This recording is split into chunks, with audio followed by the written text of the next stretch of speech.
People deluded, I'm back again. I hope you're all well and safe. Welcome back to another edition of the Deluded Podcast, the DG Podcast, the Really and Truly Podcast. I hope everyone's in good spirits. I hope everyone's doing well and safe. I hope everyone's got a spring in their step because it's Friday, people. I'm sure you just heard the yawn. It's early in the morning, but like I said, it's Friday. So I hope you've all had a good week. I hope you've moved closer to your goals, dreams, hopes, aspirations, whatever you're trying to achieve in your life, whatever stage you're at. I hope you can look back with a week of feeling proud. Obviously it's coming home, people. 2 more sleeps, then we're bringing back that big boy trophy. I say bring it back, we're at Wembley, innit? So we've never had a better chance. It's a chance of history. I know some of you are old enough to remember 1966. I haven't seen England do anything of significance in my 25 years, and I think now's the time. We'll get onto it. Don't get it twisted. In fact, before we speak about the game, let's speak about Italy. Personally, form, tactics, all of them things there go out the window. And upsets happen. So with that, I'll always back England. It's a final, innit? You can't disregard anyone. It's not really about tactics, who's got what. It's about who wants it on the day. And, Italy are not perfect. Spain took them all the way. A woeful Spain side where they shanked it up for themselves. Obviously, remember, Austria took them to extra time. To be fair with you, Switzerland took a couple people all the way. So you can't look at that.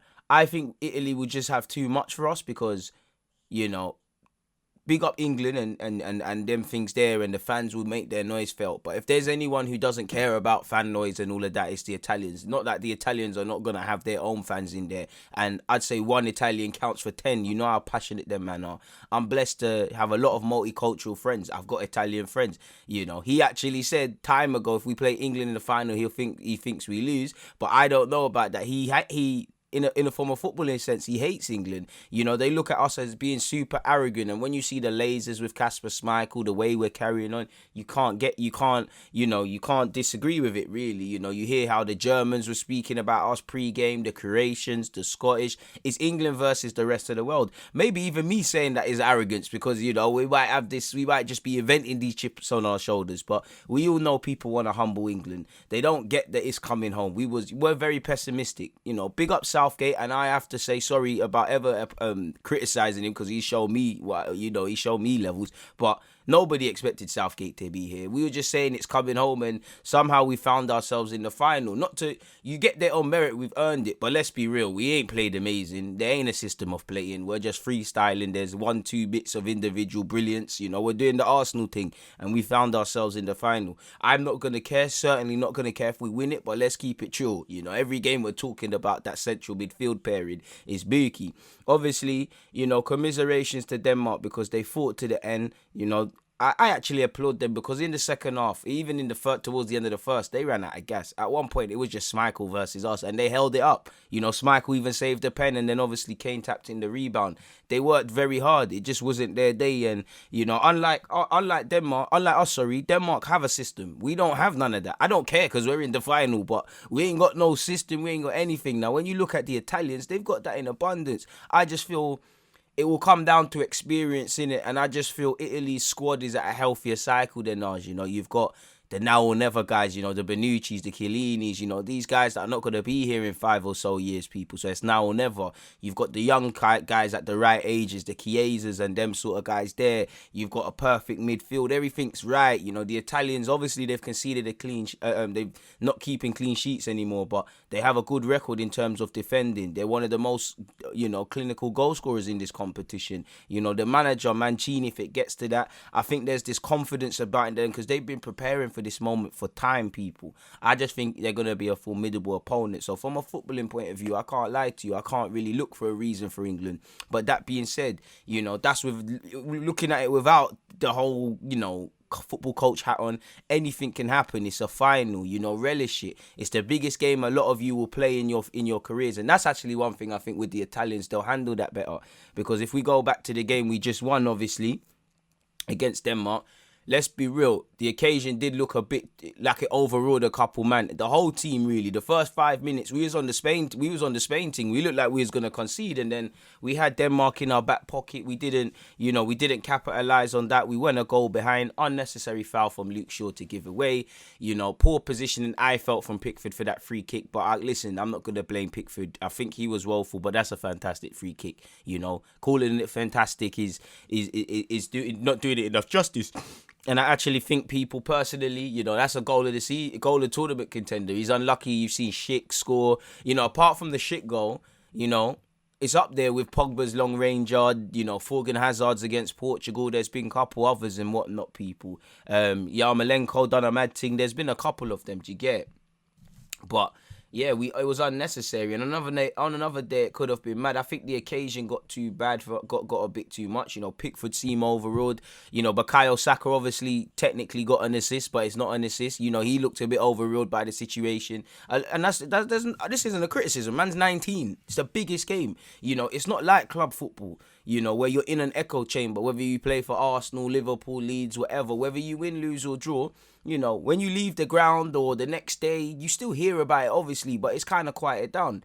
England, there's no escaping it. You flick on the TV, you flick on the news channel, you look at your favourite celebs on Insta, you look at your own things, you can't get away. They've all got friends and family and everyone else and cheering them on. It's not really a game of football. It's almost like, no disrespect to anyone that's been in the army, but it's like national service. You can't get away from it, and it's about controlling them emotions. And I just feel the Italians, they've been around the block. They're used to this. As much as we talk about pressure, them Italian man deal with pressure. They're, fortunately in England for these players, Italy, Spain, couple of these countries, if you don't do the business, man, start chasing your car and them things there. So I think they'll deal with the pressure. There's enough Italians living in England. There's enough Italians that are going to make their way. Like I said, Italian, when it comes to atmosphere and stuff, the Italians know what to do. And like I said, it's testament to how Italians cheer on their team. One Italian man or woman counts for, in my opinion, 10 to 20. So they will make their noise felt, and it will be a good final, We've got the headlines are going to be England lose or England win. We're going to make more headlines, but we'd be the underdogs. Let's relish that, Some of our players, same with some of their players may never get another chance of this. Some of you, not even an age thing. Some of you might be in the squad on form. Next World Cup, you might not get a call up, Relish it. As much as there's a lot of pressure on this football game and all of these things, it's just a game of football. You work for these moments. You worked your whole life for these moments. Don't have any regrets. Like I always say, don't have any regrets. Whatever position you have, don't leave thinking, obviously you're always going to feel you could have done more, but don't leave thinking, I should have done this. I played within myself. I did this. Relish it. Because at the end of the day, we've overachieved. Obviously, if we don't bring it home, it's gutting to be this close, to be flirting. It's like flirting with a girl in a rave and she ain't giving you the number, innit? It was all in vain, really and truly. So, you want to bring it home, but it's a fantastic achievement. And for me, I feel the whole Euros has been a fantastic one to celebrate diversity in a day and age where you've still got Tory MPs saying because people are going to take the knee, they're not going to celebrate. Talk about cutting your nose to spite your face. What kind of nonsense? And I feel anyone that has a problem specifically with kneeling, not the organisation and that other tosh, if somebody kneeling to just be treated equally, even though I don't believe in token gestures, if that makes your blood boil so much, you're fucking racist. It's that simple. You cannot handle it. And, the same people that were booing these knees, booing Raheem Sterling, of course, like idiots, they're shouting up and down. And I think, as much as I'm saying it's coming home and all these things, we've got to remember society, because just a few months ago, did you not see, essential race wars in central London and things like that? So don't let this, while it's a good example of togetherness and things, don't let this pull wolves over eyes. We know it is. It's like the notion that people have to be doing exceptional things like these professional footballers, the black ones, etc., to be treated as normal human beings is atrocious. You're seeing all these things come up about England without immigration and England without immigration, bro, you wouldn't have no NHS. You wouldn't have half of these things in society, but they're talking about from a footballing perspective. What about the average man or woman? The NHS, the TFL service, many of these things, doctors and them thing there, many things rely on immigration, bro. They were telling sadly, a lot of Eastern Europeans to get out of the country, and now they're begging them to come back to pick the strawberries and things because there was a lot of workers of that nation there. You see how stupid it is? You look around at diversity. Bro, Italy are in the final with a Brazilian in midfield. You know, we've got a Jamaican-born man that's doing the business for us. You know, and you've got a couple people that are mixed race and other black regions and things like that. Couple man were playing for Ireland before that. You know, you see the Switzerland squad. How many was there? This Euros is a chance to champion diversity. Portuguese man, French. It is what it is. You know, we always want to divide. We should be celebrating differences, celebrating rich cultures, coming together. But this is, you know, it is what it is. You know, again, while the country's coming together and you can see the celebrationary scenes, never forget. Because I bet there's no, you know, they're going to still talk about Raheem Sterling's tattoo. They probably might put a positive spin on it, but they're still going to speak about it. You know, so I would say never be under the illusion what they look at you as. But it's a good example of such. But back to football. It's a final, anything can happen. You do your job, anything can happen, you know. Spain are not in this final because of themselves. Shout out to Italy, but Spain should have wrapped off the game in the first half. Should have wrapped it up, should have smacked up Italy. Their loss is Italy's gain. Specific to the Denmark game, like I said, man, obviously we did well to come from behind and stuff, but you do have to question our mentality initially. You know, we did well. You know, obviously, players, it just looked like the occasion got to us. Was it a pen? Yes and no. In today's day and age, it is a pen. There's contact. Do I think it's a pen? Of course not.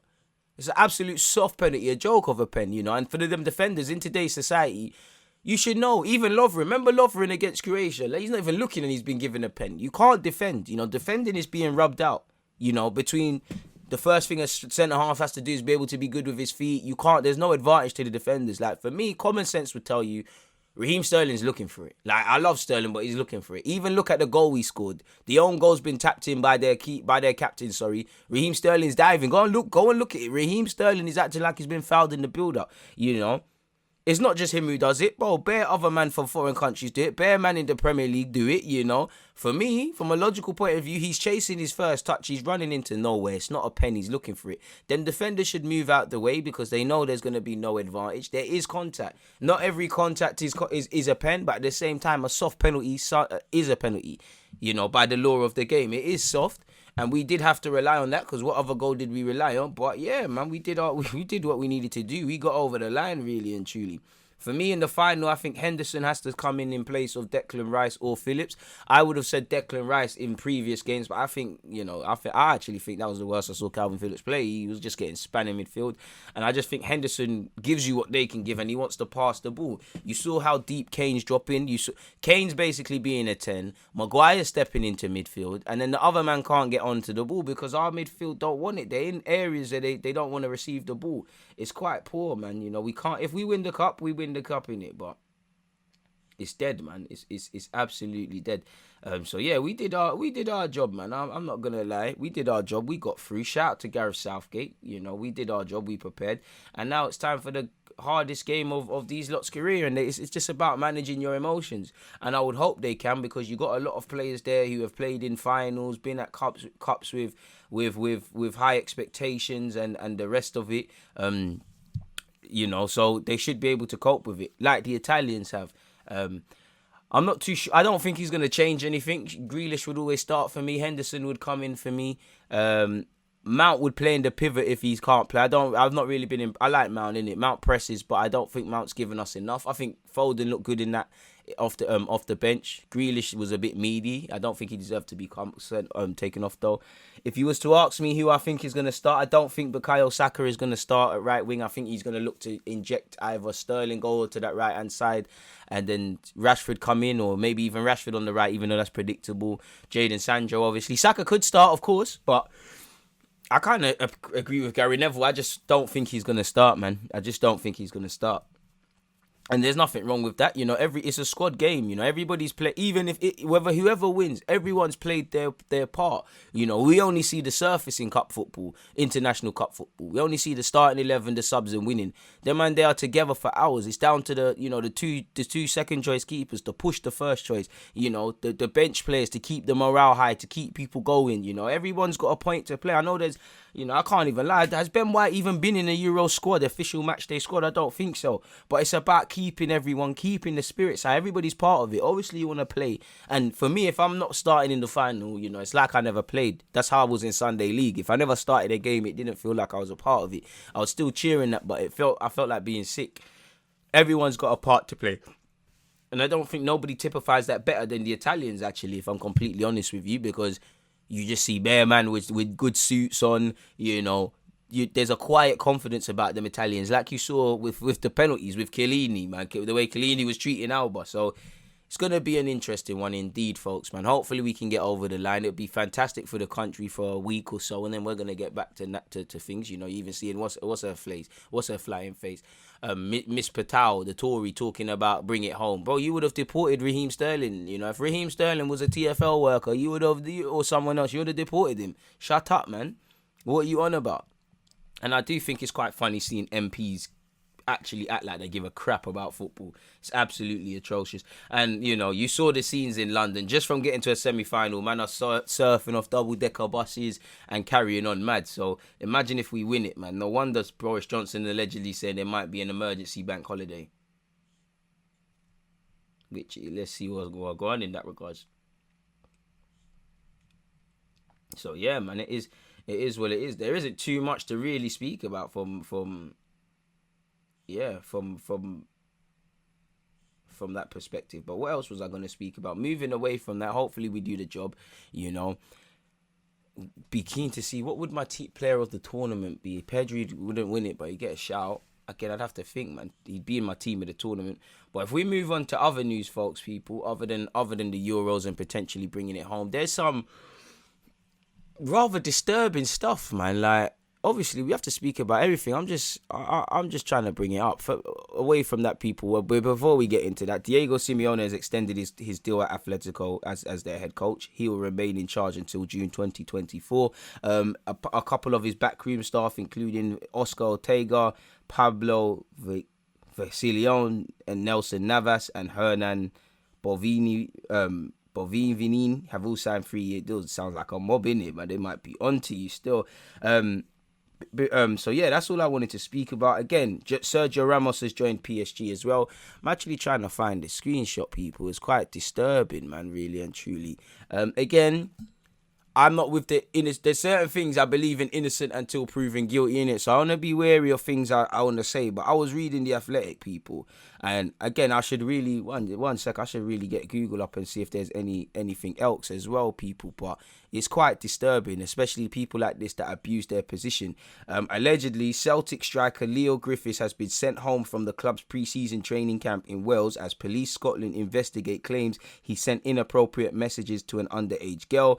As you know, Celtic are also looking into the claim, people, which again, like I just said, that's effing disturbing. It's spooky, and I want to say innocent until proven guilty, because again, you don't want to condemn if you don't know the facts and stuff, but there's certain things that I think you're guilty until proven innocent. At 30-year-old, again, I don't want to speculate about people maybe lying about their age and all these sort of things, but it's disgraceful. You as a 30-year-old footballer, it's nasty. It's just man are abusing their thingies. It's quite disgusting, really and truly. And if he is a wrong'un, then you know what deserves to happen to wrong'uns. Prison is too easy, man. Prison is too easy. You lot know what should happen. Pure jungle justice for these youths, especially someone that's a professional footballer. Abusing his position on a schoolgirl. Even if this schoolgirl is lied about her age or whatever, you are the older party. You should know right from wrong. There's no excuse. And for me, I with respect, I don't understand how people find schoolgirls and them think they're attractive. You're looking at little kids' bodies, it's nasty. And then I think about it, why wouldn't you want grown women, grown bodies? But then I think about it, you're absolute sickhead, because that little, the little schoolgirl image, the innocentness, that turns you on. You're a disgusting cunt, pardon my language. But I've just typed his name in, people. Cops have interviewed the 15-year-old schoolgirl who allegedly received inappropriate messages from Celtic star Leigh Griffiths, who we can reveal. This is on the Scottish Sun. I'm on the internet, people. Officers are understood to have visited the teenager and her family at home after pictures of Instagram chats were made public this week, people. Like I said, 30. My man is 15 years older than her. Technically, if he had a kid younger, he's old enough to be her dad or something. It's nasty, Apparently, it says it looks like the police are taking it seriously. Apparently, he was caught up in another online storm nearly a decade ago when he denied sending photos to 15-year-old girls. So, again, it's seeming like Donny has a history of this, people, really and truly. Apparently, the football ace hit out angrily at rumours that he'd been messaging youngsters in unearthed Twitter updates from 2012. He suspended his account. He's calling you cutie and stuff. Like I'm not even going to speak about what I'm reading. This is nastiness, man. So again, I don't know if he's got a track record of this. This is nastiness, man. Apparently, he said he was ditching his account. He said, shutting Twitter down, accusing me of sending pictures to a 15-year-old girl is playing sick. Again, I don't trust people in it because we didn't, you know.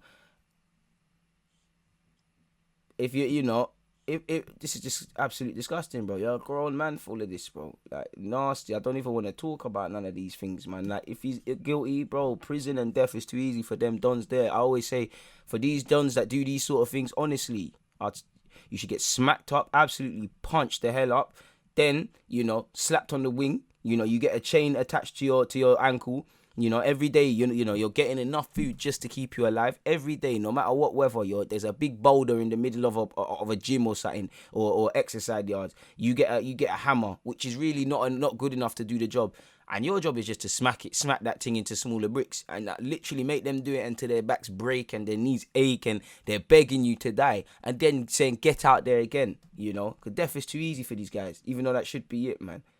Absolute joke, man. And obviously you're gonna get the book thrown at you, and as rightly so. Apparently, I clicked on another thing. Leigh Griffiths' ex not surprised and slammed Celtic star as cops probe inappropriate messages. So again, if she's not surprised, what I will say to her is, you might have seen incidents like this before. Why didn't you speak up now? Why did you speak up now? You could have prevented a mad thing, Because one has to wonder how this is going to affect this 15-year-old girl. Maybe people might say it's just messages and all these things, but how is that going to mess her up mentally? You got man like this walking around in society, blood, in the public eye. So imagine all the things he's done that ain't came to light. Fucking wronging. If, let me scroll the way down, man. Apparently, the former lover of the hoop star said, he's got attention-seeking behaviour. Apparently, he can't blame anyone else for this. It's Leo's mess. He's twice her age, for goodness sake. A grown man with a girlfriend. What's he playing at? Well, she actually hasn't said anything that I thought we would see in this article. I thought she would have took a delve into his behaviour. But yeah, I don't want to hear I didn't know age and things, because again, you go on people's Instagram account. Not that I'm advocating any of you to do that, but I'm pretty sure there's clues that this is a little school you and all of these sort of things. And for him, while Leigh Griffiths is a wronging, because now man are looking at your mum, your dad, your family, and saying, yo, what go on for my man? You lot raised him. Your girlfriend. I don't know. I assume he's got kids. I don't know how old these kids are. One day they might grow up and type your name in Google and they're going to see that daddy, who they think is their hero, is a nonce. It's absolute disgusting. Like I said, in the unlikely event that somehow his name's been thrown under the wood, under the bridge, then obviously you issue a man an apology. But my man's a wronging, bro. My man's a wronging. For man's 31 this year, blood. 31, professional footballer, played for his country. Played in Europa League, got a girlfriend. Should be focusing on pre-season. Nasty cunt, bro. Dirty cunt. Nasty, man. But less of that, man. Less of that. I don't want to spend no more time on guys like that, man. They're nasty, man. They're nasty. The less said on him, the better, innit? Hopefully the book gets thrown at Donny if he is doing what they're saying he's doing, people. He deserves that. Away from all of that, though, and, shout out to Crystal Palace for confirming the signing of Miguel Elise. He's going to be a great signing. When Eze is fit, Zaha stays in him, they're going to do a madness. And this guy, personally, I think I give him three, maybe 4 years max. Anything from 18 months to 3 years, and then he'll move on to a bigger club, in my humble opinion. But what a great steal it is for Crystal Palace to get him at £8 million. He's very good in terms of link-up play. He was one of the most productive in terms of assists in the Championship, I believe. He can play a good final ball. He can dribble. He plays with his head up. He was at Chelsea before being released, and yeah, man, he's gone from strength to strength.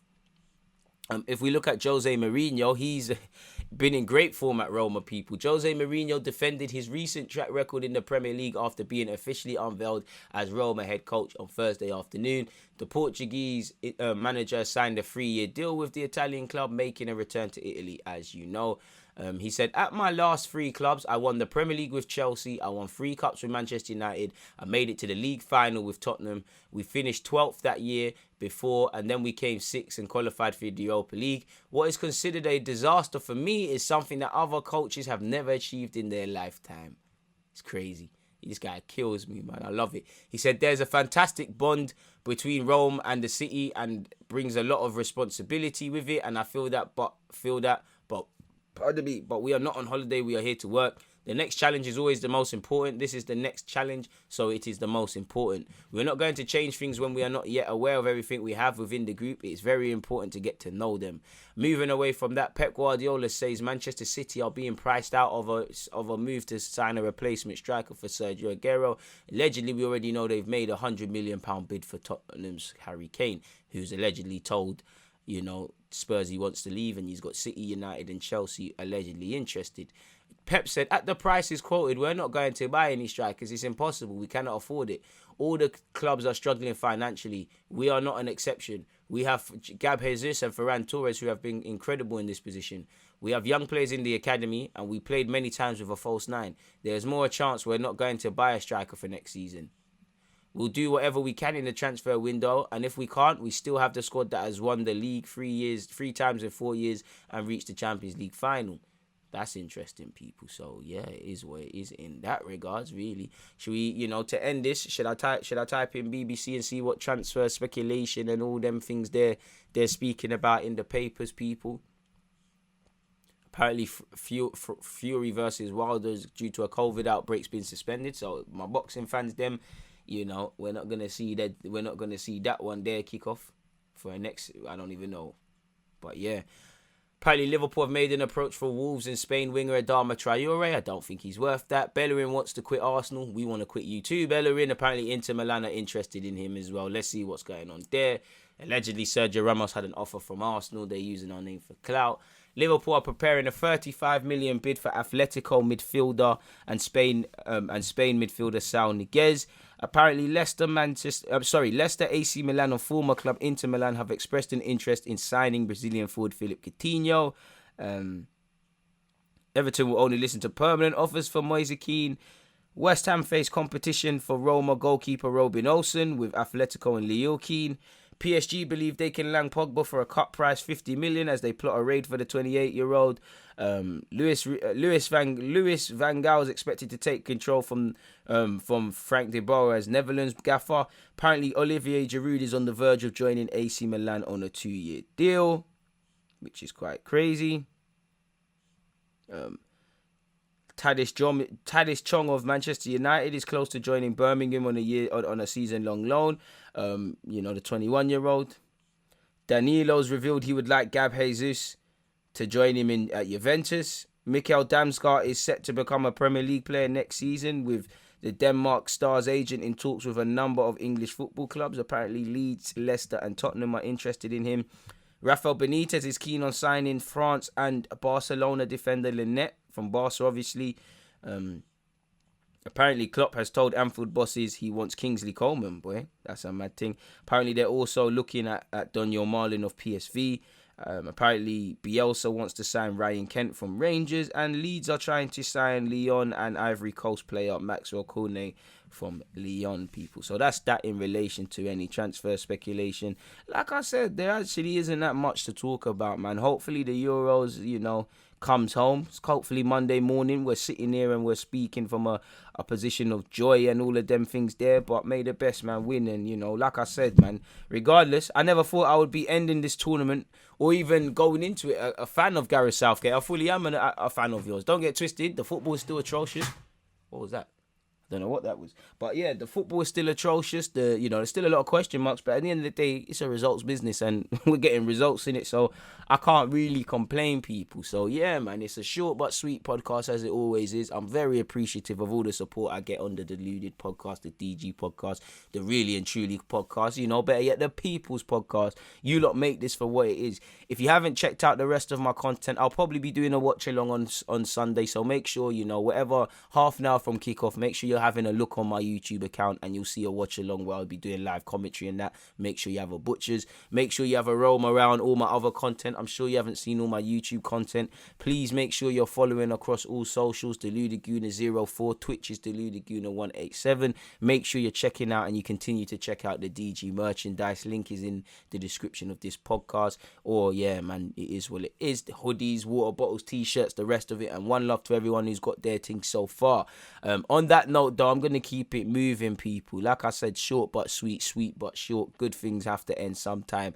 Always appreciative. Shout out to you lot. Make sure you're following on Apple, on Spotify and whatnot. If you're listening to this on YouTube, make sure you hit the like button and all of those sort of things. Shout out, when it comes to the podcast, big up everyone who listens on YouTube, but I'm not going to sit here and lie. Specifically for the podcast, I got more love for the people that are listening on Spotify, Apple, Anchor, because it comes out there first, and you lot always, before I've even uploaded it on YouTube, man, are telling me how good it is and things, so and constructive criticism, so I appreciate you lot. But yeah, man, we've been here for roughly half an hour, 30 minutes, so as you can see, I'm still yawning. It's early in the morning. I think it's time to go get some breakfast now that I've done this and upload this, people. So yeah, stay safe. Remember, it's coming home, hopefully this time on Monday. Bukayo Saka, Sterling and Cohen, Harry Kane and Grealish and the rest of them, they're world champions. Well, European champions, world champions. Give us 12 months. You know the thing. But on that note, people, DG, I'm out. On a serious note, God bless. As I said, I hope you've all had a good week. If not, jot down what went well, what went wrong. We go again next week, people. Growth mentality, growth mindset. On that note, stay safe, stay in health. I'd like to extend that to your loved ones. I'm out.